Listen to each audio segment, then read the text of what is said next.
When I was in the Air Force, there was a guy named Mark Thomas. Sergeant Mark Thomas was a pretty good racquetball player, a really good racquetball player. And he taught me some little tricks. He taught me a power serve, a direct power serve on the left side that catches the wall about 2 inches in front of the line. And because it hits the wall, it changes directions. But most people optically can't tell that the ball's coming straight at them. All they know is it changed directions, and I don't get it. And so they won't return the serve. They call it short. Unless there's a judge above the court looking down to see when the ball actually hit the floor, I can serve it 900 times and no one will return it. They all call it short, and they'll argue about it, even the best players. I find it to be a great serve with people who are willing to admit that the reason they couldn't return it is because they couldn't get there fast enough. But most of the time, I just end up serving another slow lob for their control. So I've learned a couple of other little tricks to go along with that power serve. I know that if I put bottom spin on the ball, it looks like it's moving really, really fast. But it actually has no momentum. So when they think because it's low and fast, they can just pop it backwards with a little backhand and it'll fly to the front of the wall and hit the wall 2 inches off the ground, and they'll have the kill shot of the day. And it actually bounces off the floor 6 feet away because it has no momentum. It looks like it's going fast, but it's actually spinning backwards.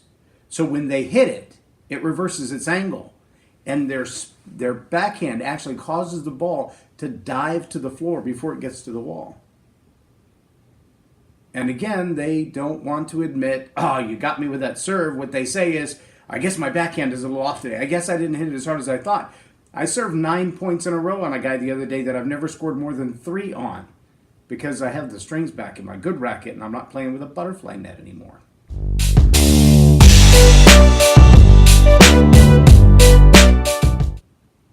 I'm J Loren Norris with Leading Leaders Podcast, and my point today is resonance. See, mirror neurons in our human body and in our brain and the way that we respond to the people around us, they're a lot like that racquetball.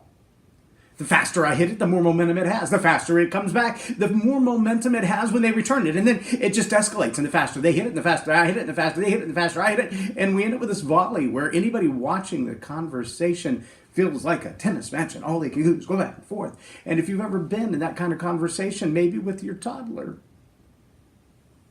you get so stressed out and pushed to the top of the limit of your maximum ability to comprehend and converse that you just send them to a timeout because you don't have any other options.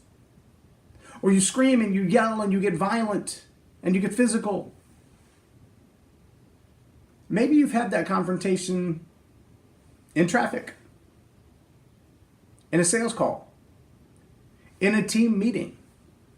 I remember back before I began to get control of the ideologies that possess me now, the decisions that I make intentionally, subconsciously, I plant them in myself for future use. I remember sitting in a sales meeting with a guy by the name of Chris and other people in the meeting as we discussed things. And Chris and I are both very intelligent people, very headstrong people, very thought through people. We don't generally come to the table without an idea having been through our minds several times. But that didn't mean that we always came to the table with the same idea or with the same end result of having thought through the idea. And the result of that was we were both very convinced that our idea was right and everybody else was wrong. And I remember someone else, another male, in fact, in one of our meetings, he said, "You two fight like a married couple. I mean, you always walk out on the same team, you always walk out with the same idea, but anything that gets hashed out between you in the middle is loud and it's obnoxious and it's mean and it's hateful." And then in the end, everybody else looks at it and they're like, "I thought they were going to get in a fist fight. I'm surprised they walked out friends." But that was the tenor of our relationship because our mirror neurons allowed us to escalate, escalate, escalate, escalate. And neither one of us had enough sense to de-escalate or to resonate on a lower level first.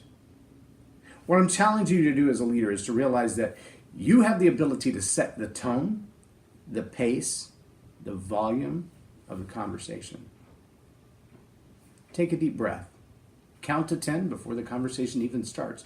Decide where you want it to go. And then set the pace. I use it with my grandchildren now, the toddlers and the little bitty ones. And it works really well. When you bring peace into the room, peace stays in the room.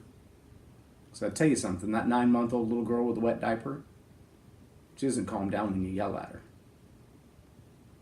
But when you love on her, things change. Mirror neurons, they're like the racquetball. They're going to come back at you with the same pace you throw them out there. I'm J Loren Norris for Leading Leaders Podcast on Tell It Like It Is TV. Have a blessed day.